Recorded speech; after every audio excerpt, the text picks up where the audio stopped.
time. So we're good to go, Jerome? I think so. Okay, so I'm going to call to order the Curry County Board of Commissioners Administrative Workshop, Wednesday, September 2nd, 2022 at 2:08 in the afternoon. Amendment, approval of the agenda. Look for any additions, corrections, or a motion. We lost Commissioner Pash. He ran out of gas, so he is taking the rest of the afternoon off. So I'll entertain a motion to approve the agenda. So move, Mr. Chair. I'll second that. All in favor say yes. Yes. I say yes, so motion carries 2-0. Presentations, Board of Commissioner, Curry County Workshop, Water Needs Planning, Commissioner Boyce, Kelly Timchuk, Linda Tarr, Ann Velasis. You say E, I say I. Yeah, anyway. We're up and running, so whoever, take off. Thank you, Mr. Chair. This is the third agenda item I put since, presenting to the board since the first of the year. And last year I wrote a press release just trying to get the attention of citizens of Curry County in working with Association of Oregon Counties in how important water planning is. We talk about the Oregon Water Resources. We had them here on the 17th. Looks like they're the new director there for the Southern Oregon region is going to be very good to work with. Water there seems to be less of it and more of a demand, in particular looking at the reality of a drought or consecutive droughts. And what I've learned through AOC and especially through other counties that are 2 or 3 years ahead of us, this is a very long process to get your planning in order. And that's why I see there's nothing more important than water except firefighting and, good health. And so the Native Americans used to say it's nature's first medicine. And Curry County seems to have a lot of water, but it dries up fast. It's a varied stakeholder interest in protecting our precious Wild Rivers coast, our watersheds for our fish. You've heard me mention all the categories, and it's not a conclusive list. Certainly agriculture, property and housing development, all of our utilities need help. The best way to get help is through state and federal grants and even private funding, even foundational funding. But nobody's going to talk to us until we have a plan. So in 2 previous times, in asking the board to bring water forum together through AOC's assistance, doesn't mean they're going to do all the work, but they'll do a good portion of it. And then to be joined by Watershed, Kelly, I think you've been at this for 8 years, 9 years? Huh? You're muted still, Kelly. There you go. I know, I'm sorry. I'm trying not to disturb you guys. It's been almost, 10 years, yeah. Yeah, so I appreciate the work that you're doing. So I think I'm relating to you a little bit on the importance of and how we can pull everybody together, and that is the biggest part of the job. One county has been very successful. That's Commissioner Pope in Polk County, P-O-L-K. And he says, Court, this could be a 6, 7, 8 year project, and doesn't mean you can't get grants in the interim, but you have to figure a way to bring the people together. He says, that was the hardest part of my job. It was fun, it was rewarding, but it was pretty intense. And then I have a good friend, Commissioner Yamamoto in Tillamook County. They are in their 3rd year, making very good progress. I'm trying to develop for the county relationship through water resources in Salem as well as locally. And so what I'd asked the board is for $25,000 to pay through contractual form Association of Oregon Counties to put together this forum and to do the work, and it's a very extensive commitment that they would make. Now, contrary to what it might seem, this is not necessarily just a Port Orford utilities water issue, but that's getting more and more attention and should get more and more attention. And I want to read the letter. There's just 4 short paragraphs, but it's incredibly well written, and it's from a Port Orford resident who understands what's going on up there, and he's been very helpful to me. And this will just take a moment, Mr. Chair. But the Port Orford watershed concern. Last summer, the water levels in the reservoir of the north on the North Fork of Hubbard Creek, that's on the south side of Port Orford, were so low that there was not enough water for both firefighting and drinking water. So you mentioned firefighting, my antennas immediately shoot up. Luckily, no fire occurred during the weeks until the supply was replenished by rain. This year is better because we had a late rain, but I think we're going to have a very dry fall. I hope I'm wrong. I'd love to be wrong, but there will be drought years, of course, in the future. The Port Orford City Water Master Plan recommends minimizing road building and disruption to the forest within the watershed. I used to think, being in a wilderness lodge, deep timber, that I knew a lot about watersheds, and I found out I didn't know hardly any, but I've really tried in the last few years to educate myself on what that means, not just related to fires, but different kind of forests, working with the local forest collaborative, which you're also on, Ms. Tim Chack, and so watersheds are just everything to what is unique about Southern Oregon, and especially Southwestern Oregon. It's why we grow the biggest trees. It's why we have the best fish.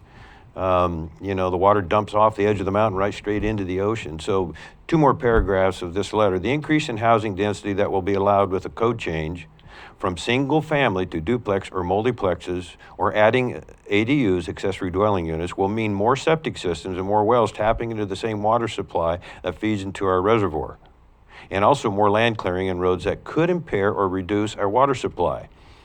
I'm the antithesis of anti-logging, but if you take down trees that are part of critical watersheds, especially for public water sources, that is going to have an impact. That's all there is to it. The county has an opportunity to do comprehensive water planning, thus our workshop today, but has not done so yet. We shouldn't, and I didn't write this for him, okay? Not by a long shot. He didn't need any help. We shouldn't be adding significantly greater demand while guessing about the drinking water supply in the future. So you mentioned we have 2.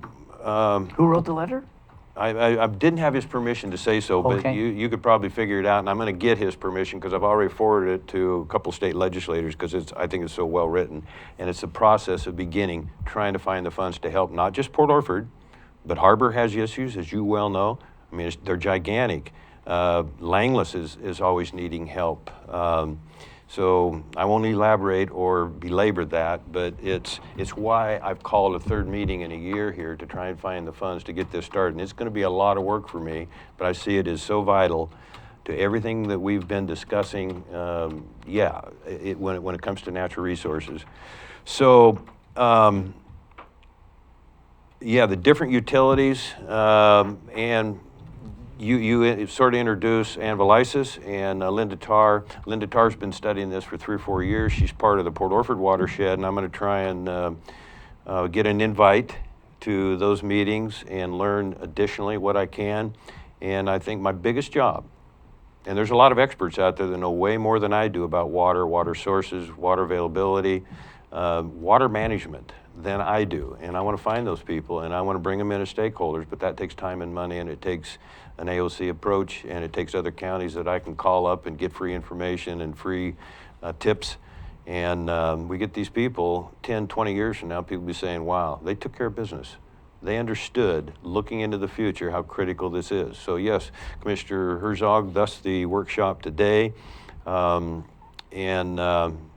I may, Kelly, would you be ready just to tell us a little bit about what you do and the Curry watersheds? And we have a vision of working on salmon recovery in our estuary, which is somewhat related but not totally related. And you and your staff are a key part of that, of course. And it's all trying to play catch up from some of the not so good management over the years for Southwest Oregon and Curry County and all the natural resources we care so very much about. So, not to put you on the spot, but if you can, just you have great respect around the county, and anything you have to say will be much appreciated and be a wonderful contribution.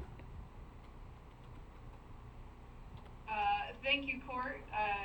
Like I said, I wasn't really planning on speaking today, but I'm happy to just give a quick update that the Curry Watersheds Partnership does mostly focus on, I would say, watershed health in general. It has traditionally in the past focused on salmon recovery, fisheries work specifically, We've also moved into uplands, and we traditionally do work with our agricultural landowners as well.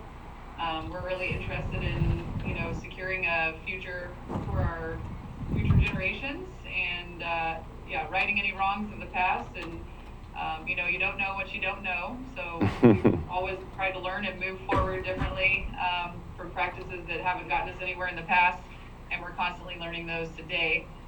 I mostly wanted to sit in today because we do oversee the Curry Soil and Water Conservation District, and then the two watershed councils do sort of help to steward all of the watersheds in Curry County, so all the way from the California border up to, was it 4 Mile? Well, Flores Creek, New Rivers area. But I'm also serving, I'm sort of specifically here because I'm actually serving on a statewide work group right now that's built off of House Bill 5006. It was come around in June 2021. That was sort of meant to look at the 100-year water vision, and then also the integrated water resources strategy, and then look at a process for state-supported regional water planning and management moving forward. So they're updating those plans. We're right now looking at how do we do statewide planning, for regional basins around Oregon. And what we do know is that we're lacking a lot of data. So there's a lot of steps involved, but we are identifying those right now and trying to create a space for folks to enter in those conversations. And so it's interesting. I really wanted to hear today because there was a lot of conversation at the last meeting yesterday about who should convene these water planning. Some people did say commissioners, and some people said counties, and some people said watershed councils and more neutral parties, although commissioners are, supposed to be neutral as well. So it's an interesting endeavor, Commissioner Boyce, that you're heading here, and I do appreciate your guys' time towards this. I think it really deserves it. Most of our economies here are built on water, so I think it's a really important topic, and we would love to have a seat at the table moving forward. And I would like to help just, connect up where there are funds available, what's the best funds maybe to use for this process, stakeholder engagement, and then who would sit, at the convener table. There's a facilitator, all this sort of thing. So here to listen and learn, and I thank you so much. Good to have you here. So glad you tuned in. Would either one of you like to step up to the podium and just give a comment? Sure. Ann? So while You're you're doing first. that, I was going to ask Kelly a question. Sure. So, Kelly, did you say water planning or water blaming? Water planning. Well, water planning. And so, being an old man, I heard water blaming. And so I can't help but think, since, 1982, when I started driving a brown truck to Port Orford every day, we have been talking about Port Orford water since that day. And here we are over 40 years later, and we still, Port Orford hasn't, because we pump more water into the ocean. That's the old saying, we got water everywhere, not a drop to drink, right? That's that big body of water out there. So how... You guys are included, just so you know, I'm helping out with the Curry County Hazard Mitigation Plan as well, and they do have the water situation at Hubbard Creek is included in that plan, but it was surprising to hear that it's been a problem for so long and not been addressed. Also down on Chetco, there's Curry Creek has some safety issues. So those two were definitely pointed out in the plan. So we got a chance to break that 40-year barrier of, what do you want to call it, inaction, or? I can leave. attribute it to, I love Port Orford. I every day for 30 years I drove to Port Orford, and I love everybody there. But they could never come together. I think about the wall and different things, and we've had this problem. Alan Wagner was way back, and there was another kid that I can't remember his last name or his name now, but all these people that worked for the city and said, hey, the pipes are bad, and it's just running, and it's running into Garrison Lake and then eventually to the ocean. And here we are in 2022, and it's the same thing. But there's a few more people. There's never Port Orford is stayed pretty much level as far as, population. But there's been no grants to fix this, or, I mean, I know it's a huge amount of money to redo all this. And I think there's Band-Aids and little stuff, but it's like, I think if that was fixed, the watershed would, the water supply at North Hubbard Creek, North Fork of the Hubbard Creek. Because if twice the amount of water that's being used is going out into the ocean, just think how full that reservoir would be. And then if we're not going to fix the infrastructure of Port Orford proper, has there been any talk of Elk River? Because we get our water in Brookings out of the Chetco River, higher than and you both can kind of get up there and do a double, and yeah.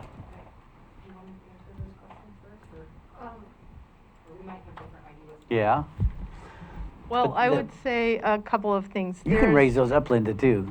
Yeah. There's green infrastructure and gray infrastructure. So Okay. when you're talking about pipes and pumps, that's gray infrastructure, and there are big challenges with that. The city worked very hard to get a USDA grant, but the voters did not vote for the bond that was part of that funding. Okay. And so they have been patching their system all these years. And we have a really good public works manager now. John Isidore is doing a lot of preventive maintenance. They are doing a new metering system.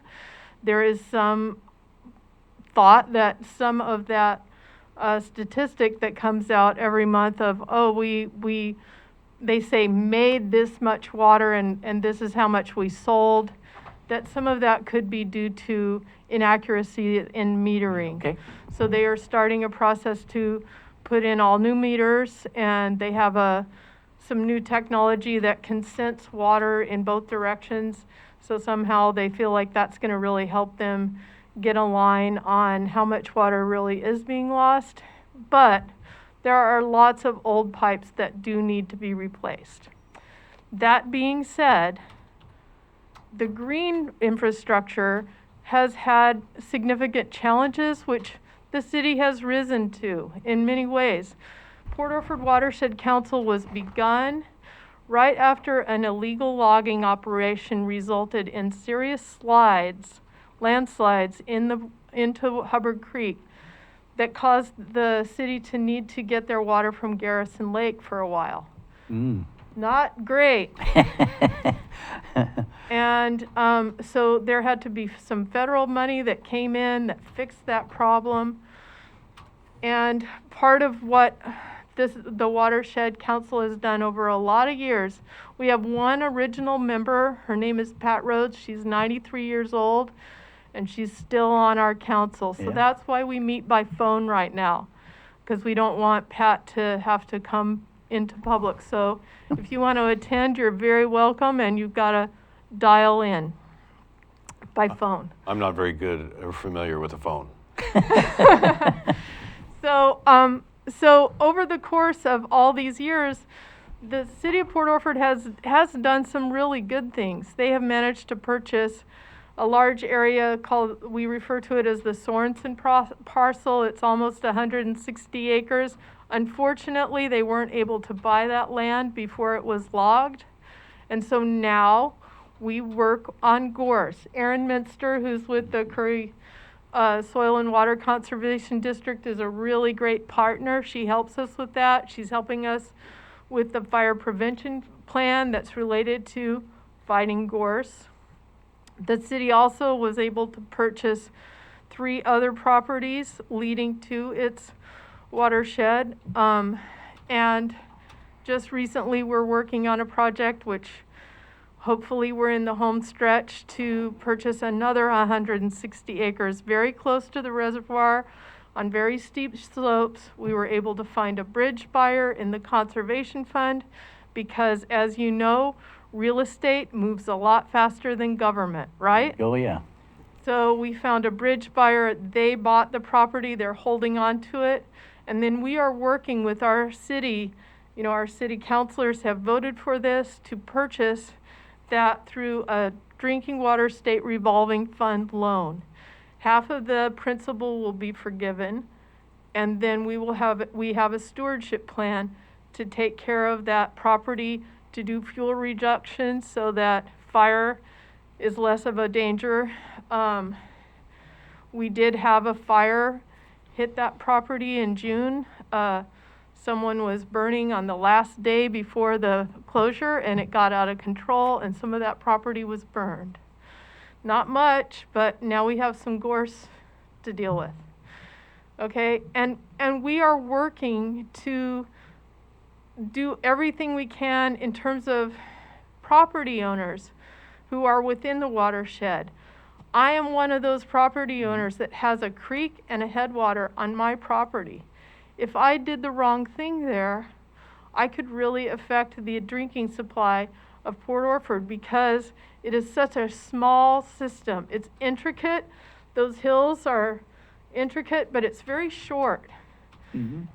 And the infrastructure that it would take to get water out of the Elk River would be incredibly expensive. Also, water rights.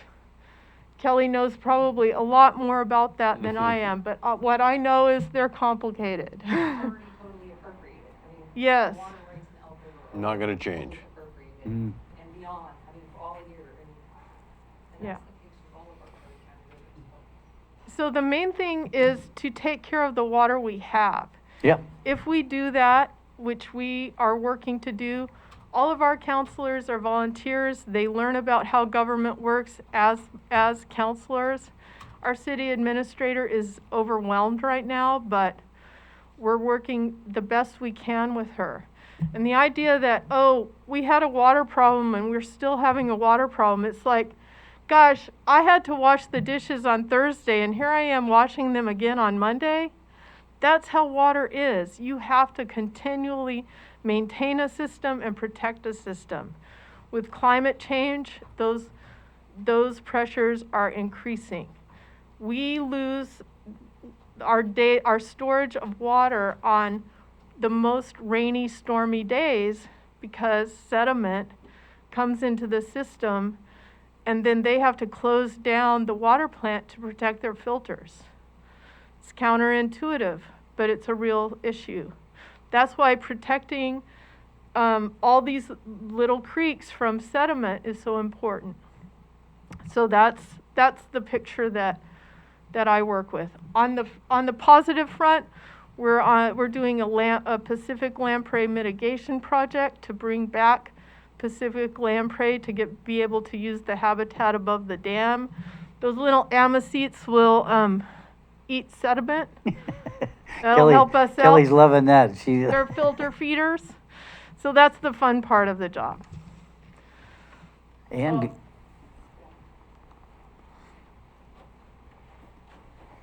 Thank you, and I really want to thank you, Commissioner Boyce, for your persistence in trying to bring this this topic up. And I'm gonna speak with two hats here. First, just this morning when we were talking about that water issue, I was speaking on behalf of Port Orford and citizens because I'm a citizen in Port Orford. I think Linda did a great job of describing all the work that has been done and is being done. And John, you do know our community, and I think there were some.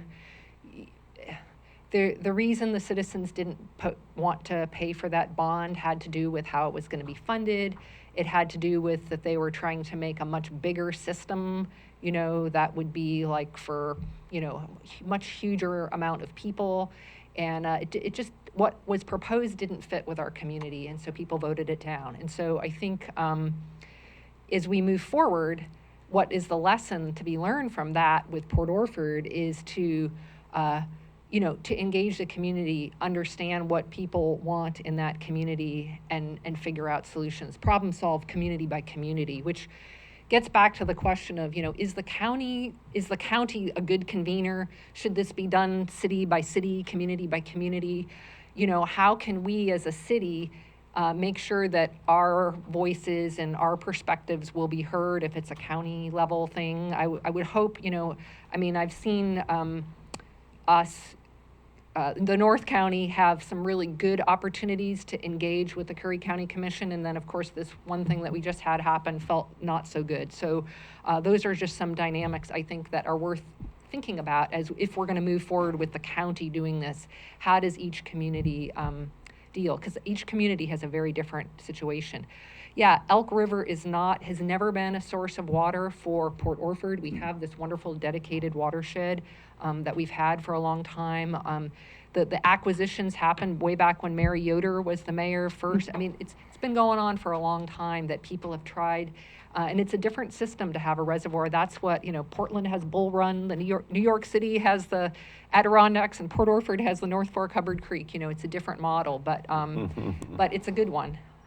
Anyway, so those are some thoughts on that. And as I mentioned, Elk River is fully appropriated.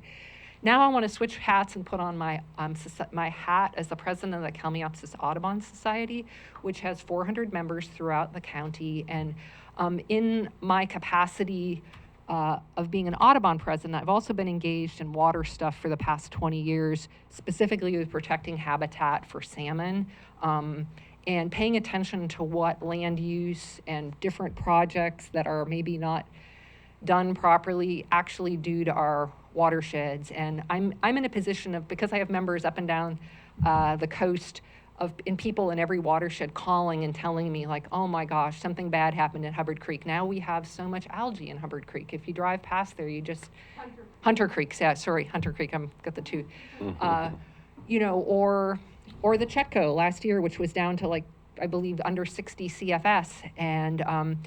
And I'm aware, because Elk River is so close to me, that as every new house goes in, we have new straws that are being put into our river. And the Water Resources Department, of course, allows people to have domestic use.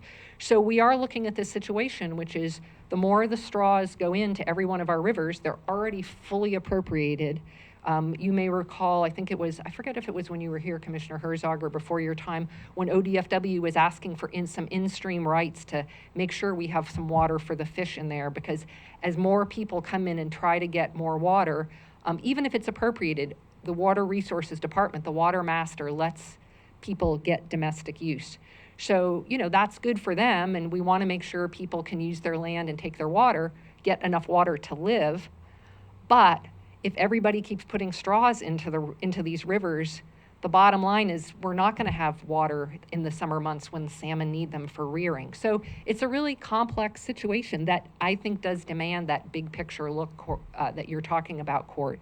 You know, I think people in our communities, if they could think about all these things together, we need to take a big picture look. So anyway, I think it's a good idea to figure out how we do this, whether the county leads it or the Watershed Council leads it, or the state, to pull together stakeholders and get the information that we need about what are our water flows, what are the temperatures, what are the limits that we're really up against, and try to figure out solutions. I feel really good about what's happening in Port Orford now, that people are really trying. I think the crisis has, you know, precipitated a sense of how are we going to solve this. And as Linda said, we've got a great public works person and a mayor who really knows water stuff. So those are two good things. But anyway, just wanted to give you that larger perspective about, you know, the importance of water for habitat. And Court, you know, I always say our place is about rivers and fish, because the clean water, I mean, we do have a clean water economy here. I mean, it's about people coming to our beautiful rivers,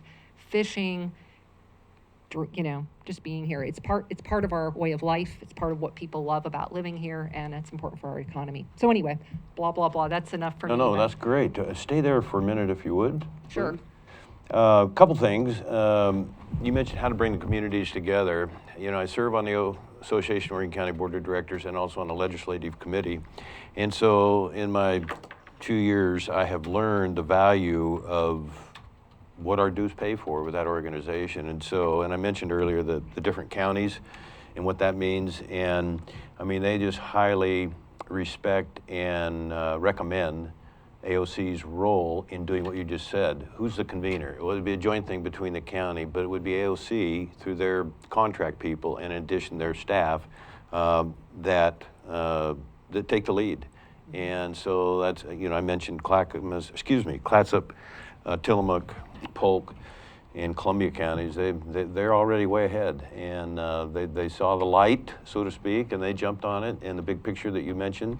And so that's, I don't mean to give Association of Oregon Counties undue flattery or reference them, but I have learned in 6 years the value of what they can bring to the table, and they're committed. And Curry County would be, we're essentially the same size as Tillamook.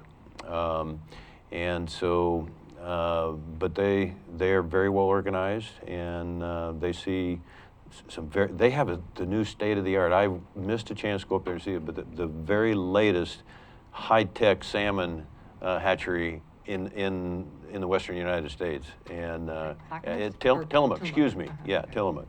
Lincoln County? Is that Lincoln County? No, Tillamook is just down from Columbia. They're Is it Tillamook County, or? Yes, excuse me. It's Nestucca River, I think. Anyway, so that's why I've been pretty persistent on getting Association of Oregon Counties involved, and through the experience and background that they have, that I also respect, and I'm just a little bit passionate about seeing around the corner a little bit and what we're faced with, and I don't want to leave a mess, and I don't want somebody 10 years from now saying, well, what Commissioner Herzog said a minute ago about 40 years ago. Right. It's not finger pointing, but to saying we have, and as Linda said, we have to manage our water. That's not an impossible task. It's a great and wonderful responsibility in my view.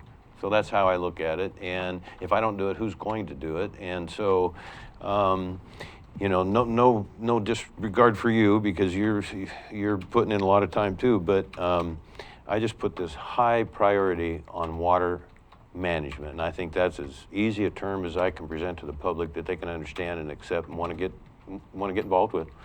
And so if it's the county and AOC that should co-convene, or if it's a watershed and AOC that should convene, or a three-legged stool, I mean, whatever the commissioners want to do, whatever the public wants to do,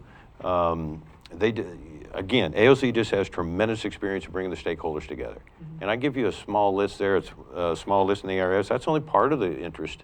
It's that's why I had the Water Resources Department tune in last week. And I think they're going to be a great resource. Nothing wrong with Jake Johnstone. I mean, I worked with him for a couple of years, but I get the feeling that the new guy he really wants to make a difference especially for rural counties. I mean, we have more water masters we've had in the last, 10 years. That's huge, because they're hard to come by when you need them most.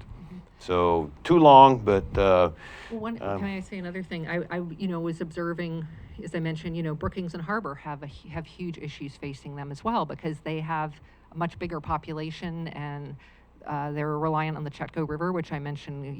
The water, the amount of it. They have the saltwater intrusion. I mean, there's huge issues in that community, and but that city has a lot of capacity to deal with stuff, because it's got a manager and a staff, and they're a big city. They have a lot of revenue to work with. They have a staff that's capable, compared to Port Orford, which is a small town that. And Brookings just got a huge grant. Yes, I'm aware of that. So they have that kind of capacity, and so it gets back to that question of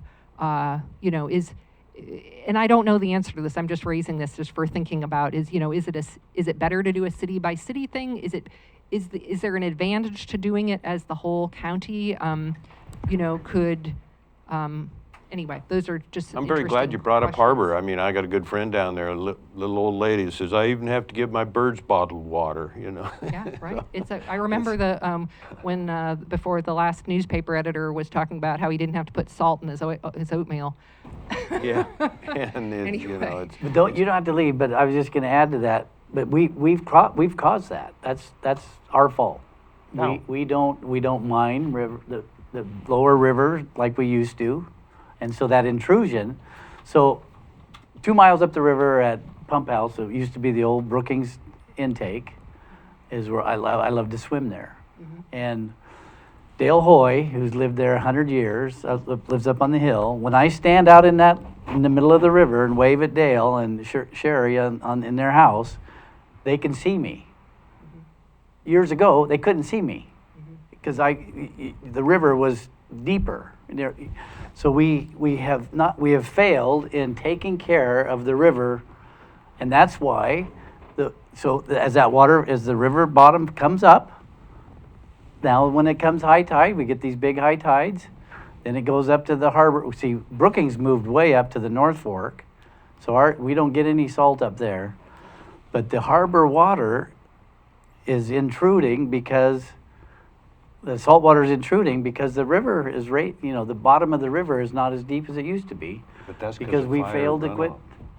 Well, that fires and runoff, it comes down and it comes all down and it's filled up. Plugs up the It's port of filled up Brookings Snug Harbor and all these places that when I was a kid, you could run up and down that river and never touch your outboard motor, but you can't anymore. Right. And Okay, I think so I would it's- defer to Kelly to maybe say something about this, but I mean, my understanding from learning about different parts of this is that we go through cycles of, times when a lot of sediment and a lot of material is carried down to the river, and then there are flood times when it's moved, and those are periods that doesn't happen every year. It might happen every 30 years, or it might happen. So I can appreciate what you're saying about your experience, but I think I believe I forget when it was when they started trying to do some of those. They were doing gravel budget studies to try to understand how it works and how much gravel comes down, how much can we count on coming down every year, in some years a lot comes down, and some years not much comes down, and so it's a science, and so that's why I think it would be really good to understand these systems and what we can count on, because we can't overtap them into the future. I mean, if we want to maintain quality of life here, we can't just plan to overtap them. And Commissioner Boyce, to just get back to what you were saying, I'll say too that, it's to do nothing is to make a choice, right? The default to say we're not going to do anything is choosing to have the problem in the future. Anyway, I just those Well, things. thank you. Kelly, I saw you shaking your head, yes? 2 thumbs up. Hey, and Andy Smith, AOC, thank you for tuning in. You tuned in when I was starting to express my appreciation for AOC and the backup. And anyway, either you or Kelly Timchak can have the floor, please. Kelly doesn't need to say a word. Her eyes say it all. She could. I'm nailing this Zoom thing. I'm Yeah. trying to talk as It's those dimples. We'll flip a coin, Kelly. See who can. Well, I would just say, Commissioner, this is Andy Smith from AOC. Thank you for engaging, talking about this and just letting me share a few thoughts now, just to give you a little bit of perspective on. I know Commissioner Boyce mentioned a few other counties, but in the last, starting in the early part of this year, 3 counties, 2 on the coast and 1 on the Columbia River, so Clatsop, Columbia, and Tillamook, started to put their toe in the water, so to speak, on, it's not even quite water planning, but we talk about it. I work with the commissioners, and then we've had help of a number of kind of partners to help us do the work, but it's really about relationship building, trust, just so many community members, organizations. Water touches really everything from economic development to public health to kind of spirituality. We work with tribes, but they're very early conversations. But I would say the topic is huge, and AOC is supporting our commissioners in whatever convening role they would like to play in. That's really up to various. We've kind of done it at the county level because it kind of makes sense in terms of a way to think about it. But it could be a group of conveners, and it really seems there's so much to talk about. And I view the role at AOC is to help you have these discussions, and also at AOC to advocate in the legislature. it becomes a resource question, because the more you get into this work, the more it requires resources in terms of data, in terms of support and partnerships with the state to do difficult work. And one example is totally across the state in the Harney Basin, a former county commissioner, Mark Owens, who's now a state legislator, he was the convener. He started as a county commissioner, but an incredible journey with water that started, I think he said yesterday, Kelly, you might have been on the call, but it's at least, I think it's 7 years. I think the place-based planning, that he was one of the 4 counties, Representative Owens.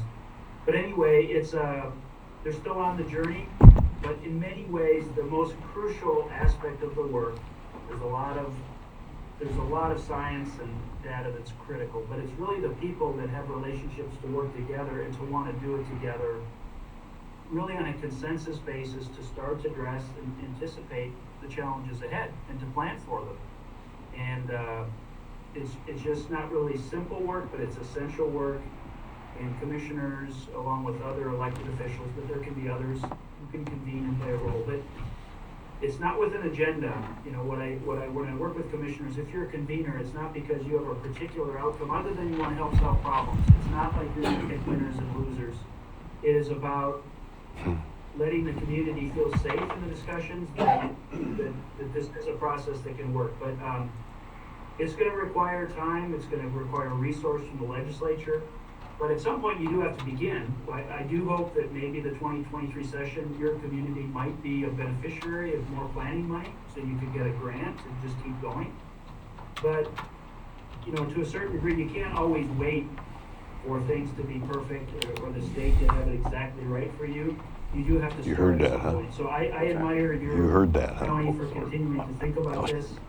And, you know, there's a lot to work on. It's not necessarily easy, but I think when you build it right, if you build it with the right kind of openness and collective kind of desire to address something that's going to end up affecting you in one way or the other. I mean, problems are coming one way or the other, you know, all across the West and up and down the coast that are just different. I mean, the challenges are different for a variety of reasons. So I'll stop there, but just thanks for entertaining the idea. Where do you go from here? What do you want to do? And AOC is ready to help you in any way you want. You know, as part of our mission in the County Solutions Program it's an essential function, this convening function around any kind of problem that is as tough as something like water. So, thank you. Andy, thanks for tuning in. Ann, you want to take the microphone again? Yep.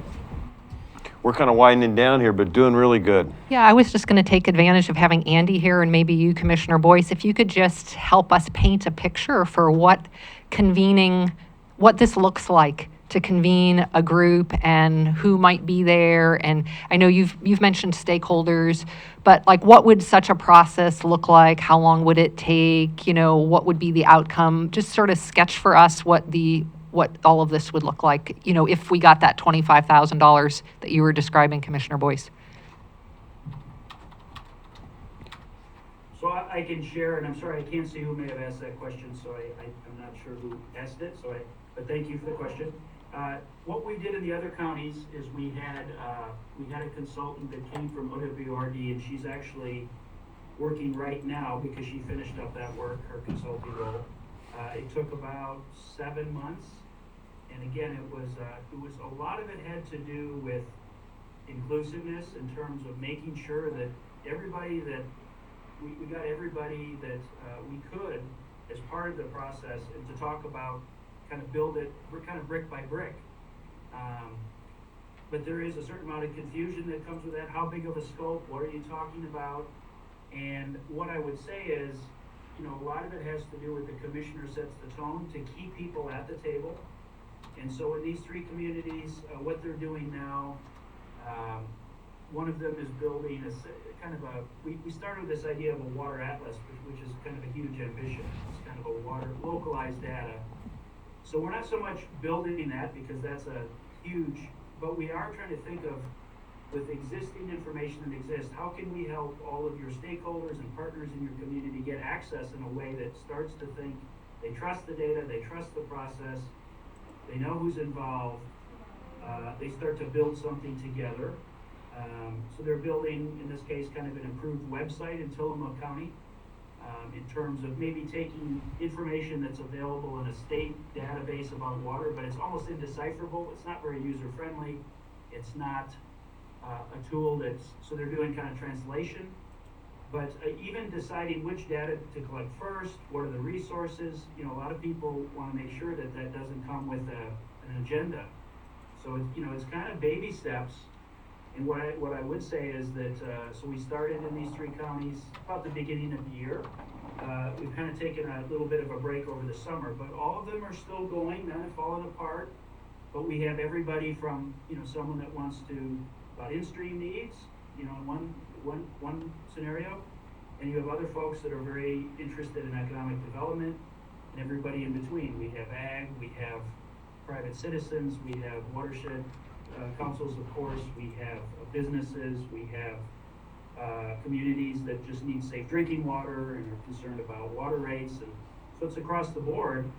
But none of them have dried up. In other words, none of these convenings have people have said, well, there is some confusion along the way, because it's not necessarily a linear, we're going to go here and have a plan. I mean, a lot of people want to rush through this.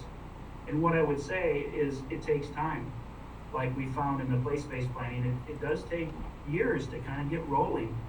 But a lot of it has to do with how you build it out the gate, that people do feel like the process has integrity, and is going to be inclusive, and is going to be about, the convener, again, doesn't have an agenda, but really wants to hear about problems, hear about needs, hear about funding opportunities.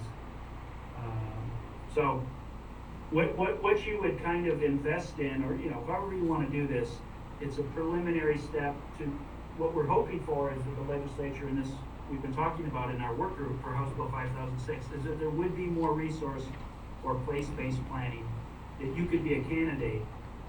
So, 8 months from now, if there's more resource to do planning, you would be an idea.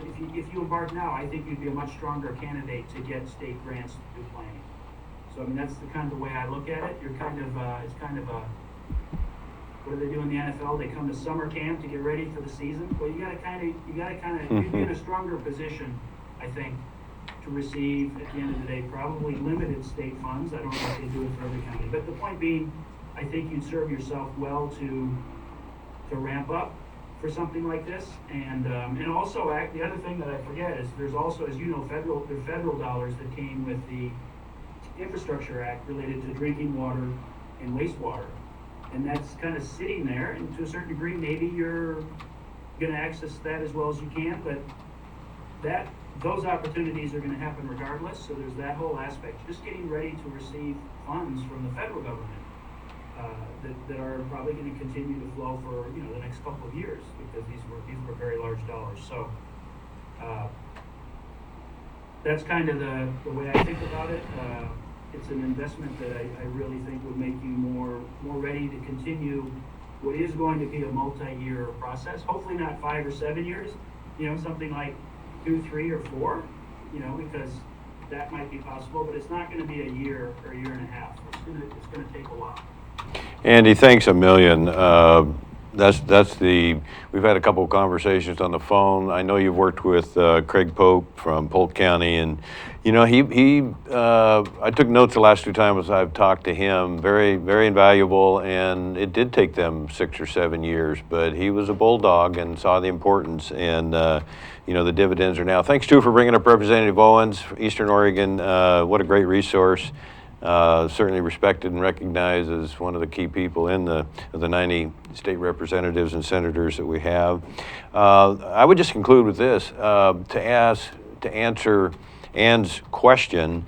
Public awareness, I think, is a key part of this. And as you well know, with Curry County being a retired, and maybe this is too optimistic, but being a retirement community, you're going to get some volunteers that probably have some water background that could that could contribute and would take an interest. And, the Watershed Council, AOC, joining in, if they decide to do that, that gives us even more credibility. But letting the public know that this is something we just can't put off, and bringing all the people together with a varied interest, I